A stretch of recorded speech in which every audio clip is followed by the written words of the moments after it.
It's Luke here of SimBoxx. Delighted to welcome onto the channel today Brian Phillips. Brian, how are we doing? All good. Thank you. Thank you for having me.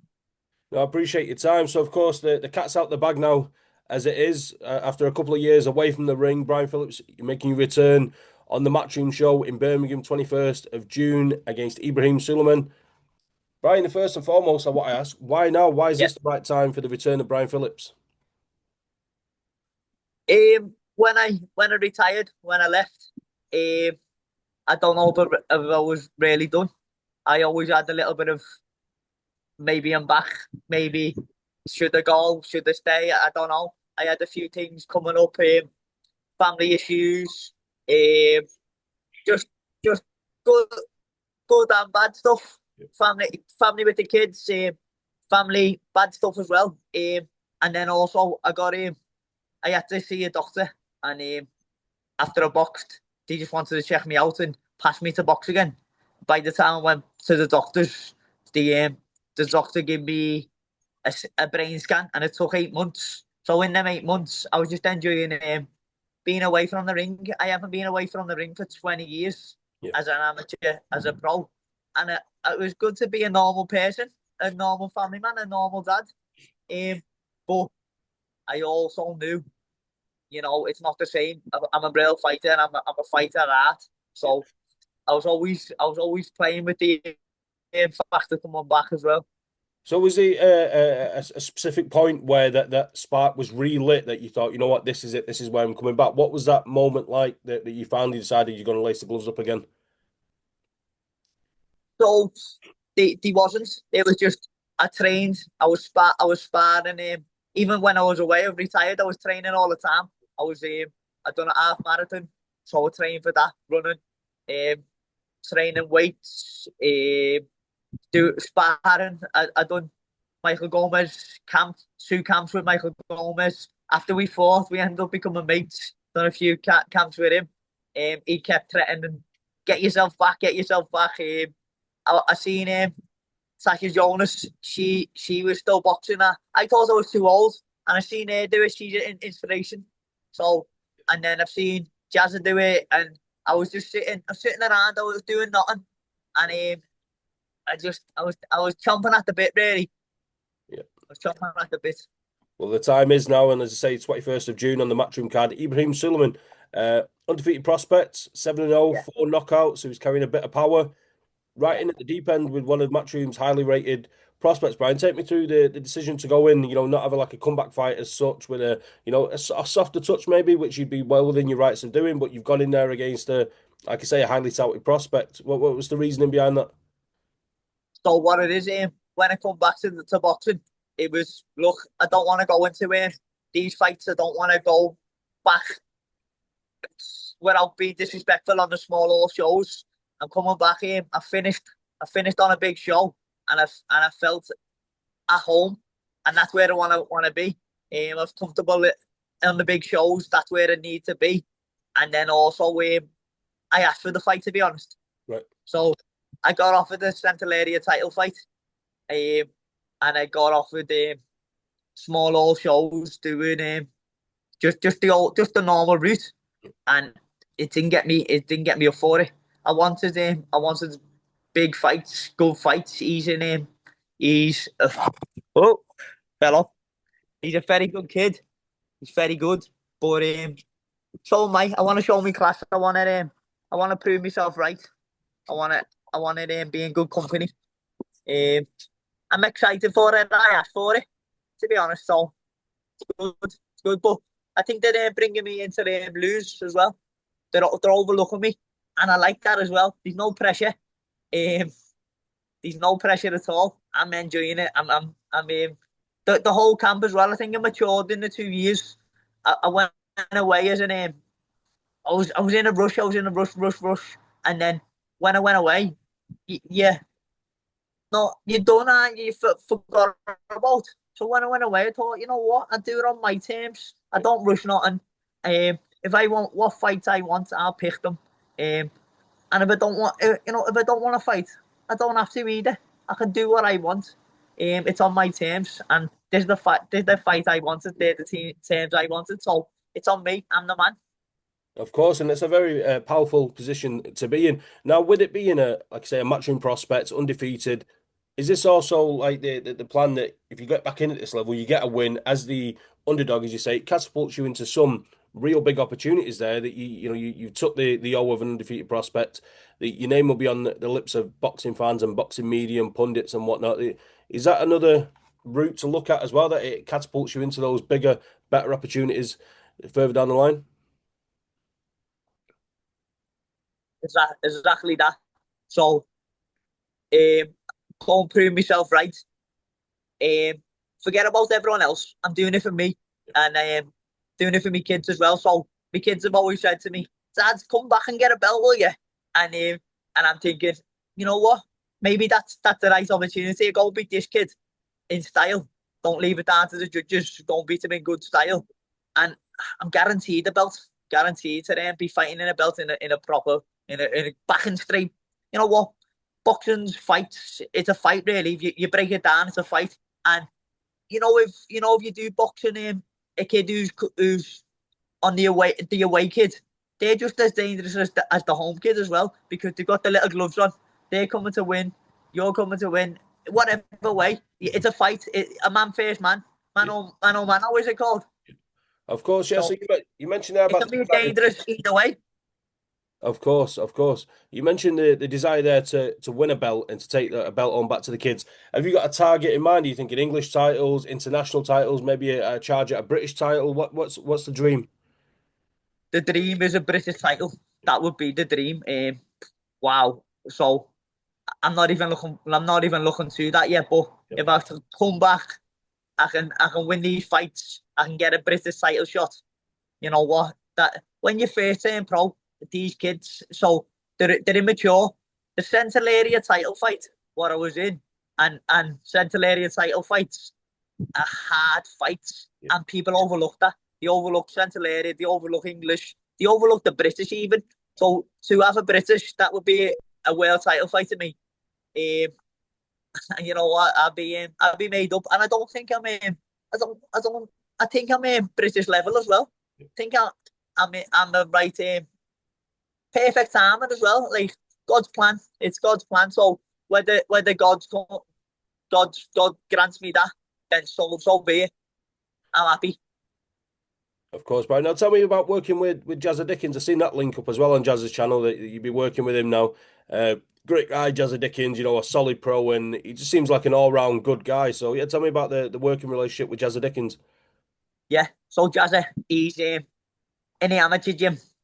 He's a friend from around here. He's a good friend of the family. I looked up to him since I was a kid.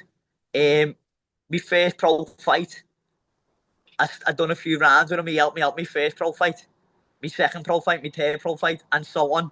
In every single fight, every single camp, I've at least sparred Jazza the one time.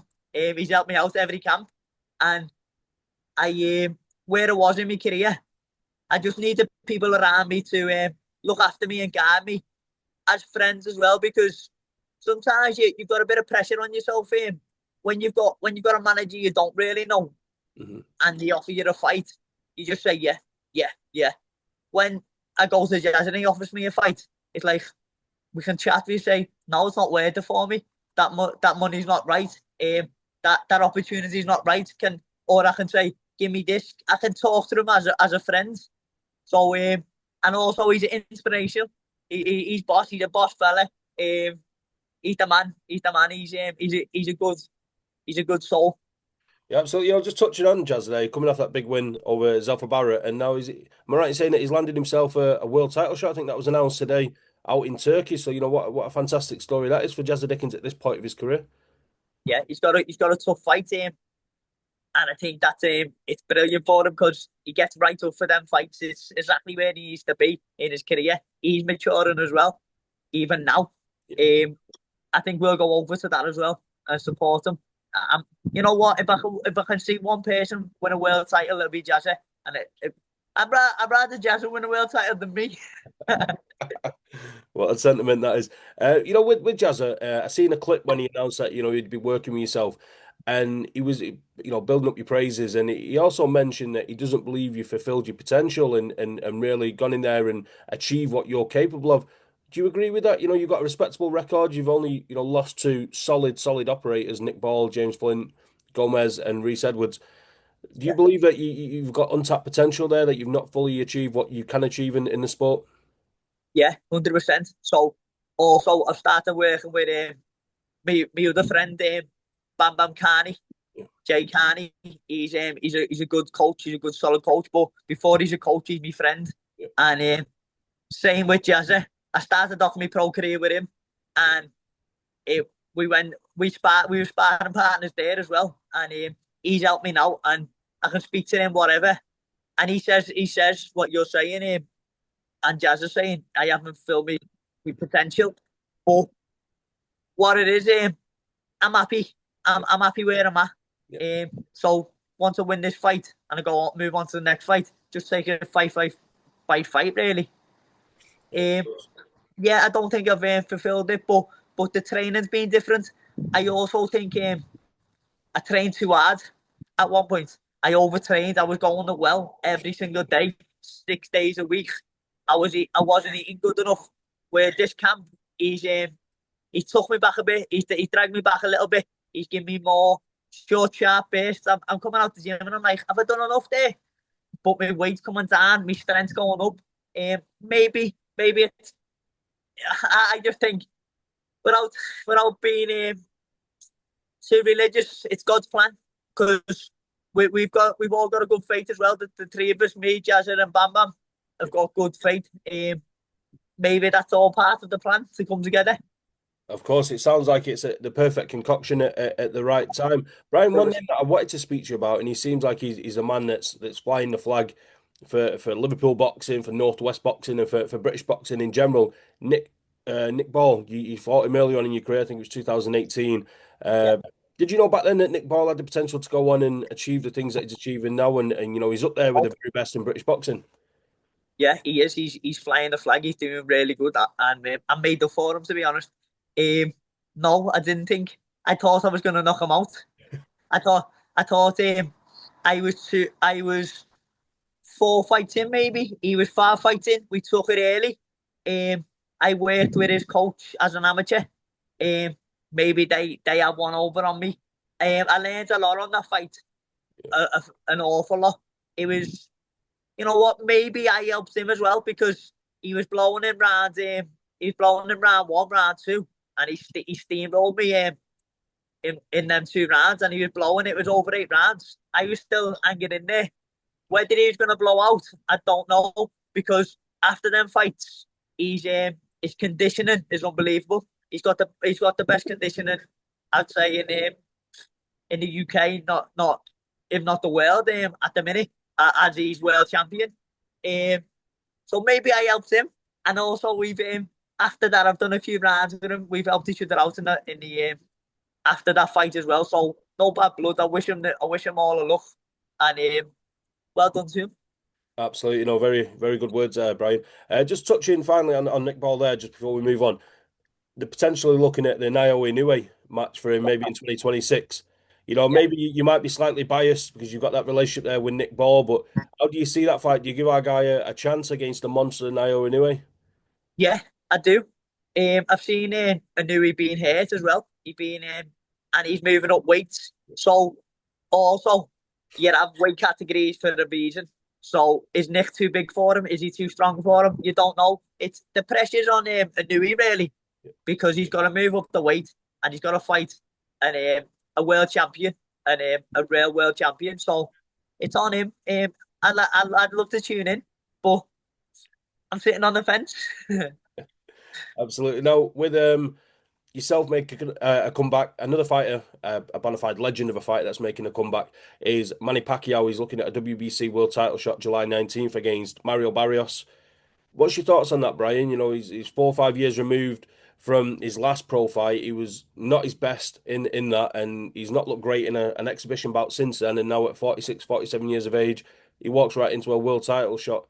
What's your thoughts on the comeback of Manny Pacquiao and walking straight into that world title shot? I think um, I think it's a little bit too much for Pacquiao now. Pacquiao, he's a solid fighter through the years. He's a legend.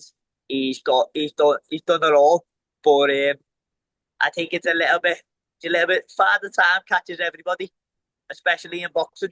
I think I don't know, he's straight in a world title fight, so it's a tough ask. It's a very tough ask. But you know what? Pacquiao's a legend, isn't he? So you know what? I hope he does it. I really do.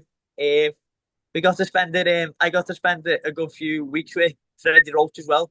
They're a good. He's a good man. So for Team Pacquiao and Freddie and the lads in there, I hope they do good. I hope they do get the win and finish on a high. I really do. Yeah, absolutely. We wish Manny Pacquiao the best in that comeback fight. One legend that's coming back, one legend that's called it a day. Vasily Lomachenko, broke so many records, multi-weight world champion, two-time Olympic gold medalist. He's called it a day. Just a great fight of Vasily Lomachenko. And would you say, Brian, that maybe he's the kind of guy that will get more props and get his flowers in retirement, that he wasn't fully appreciated what he was doing, what he was achieving against much bigger men in the ring? Yeah. So you know what? I don't know because once you're done, you forgot about Lomachenko. What a legend! What a fighter! He's got the skills. He's had it all really. He's been in boss fights. He's exciting. But once you're done, you're done. So you go back to Mayweather. Why does he keep fighting? Why does Pacquiao keep fighting? Because they don't want to be forgot. So as soon as you move on to the next fight, as soon as you finish your fight, the promoters and the people move on to the next fight. You're done. So I don't know. I think once you're done, you're done. And I hope he's happy. That's the main thing. Because it doesn't really matter. As long as you're happy and your family are happy and healthy, that's all that matters. Forget about boxing. It's more life's more than boxing.